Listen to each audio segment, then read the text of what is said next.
pals, welcome to this week's pre-foreclosure tip of the week from Pre-Foreclosure Daily Grinds. Chris, the drummer Bose, and Bob LaChance here. We got a pretty fired up crew here. Today we're going to talk about why and how second mortgages can quite frankly, screw up your deal. Right. Okay. Chris is a little fired up today. You guys don't see his blood boil a little bit, but he's going to be boiling today. But first, before we get into that, we want to pump our tires for 1 second since we never do that. We actually got our debt negotiation license from the state of Connecticut. Okay, state of Connecticut. Good takeaway here. If you guys have any sort of license you guys could get in any of your states, get them. Great for credibility.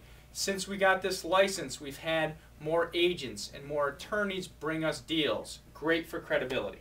Okay, and if you guys have your signature page on the bottom of each email, make sure you put that in the bottom of your email. Spreads virally. It's awesome.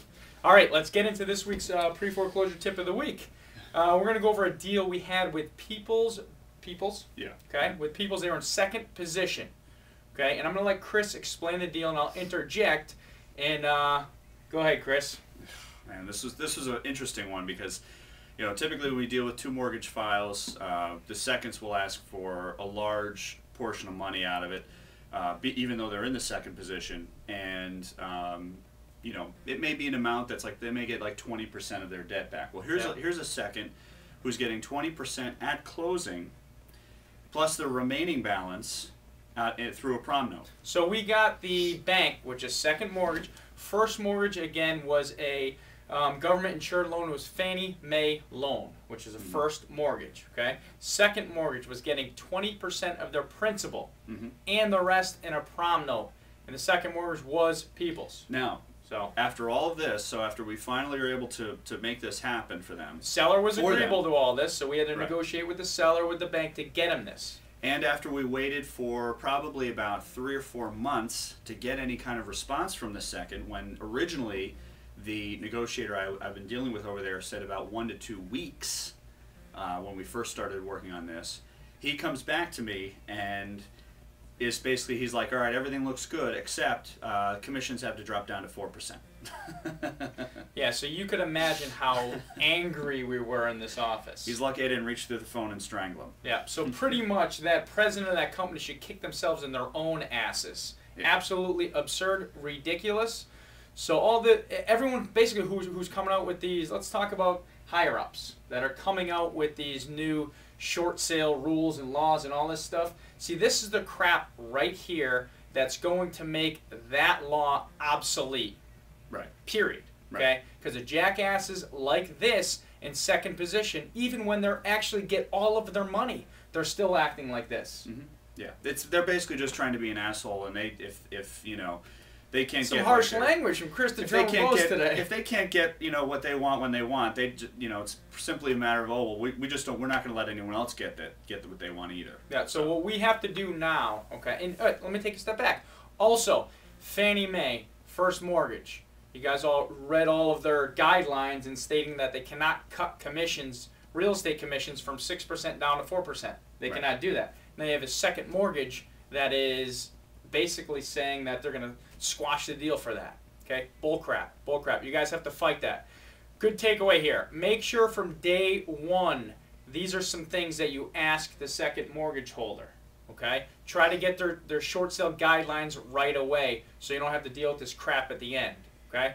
We did everything fantastic. Chris got the seller to agree to everything. He set expectations right up front. Did an awesome job. Seller knew that this possibly could happen. But the bank basically came back, never told us anything about asking us to cut the realtor commissions, which is crap.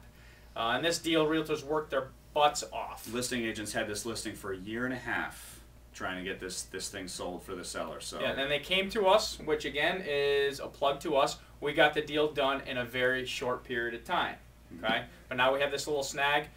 We will overcome this. We'll let you guys know how this ends up. But make sure you guys look at this video here as a learning experience. Okay, make sure up front when you're dealing with second mortgages, you find out right away if they're going to pull this garbage. Right. Okay, And you got to expect that a lot of seconds probably will, because what this negotiator told me was, he was like, we tend to play the role of big brother, which means that, you know, yeah, I know.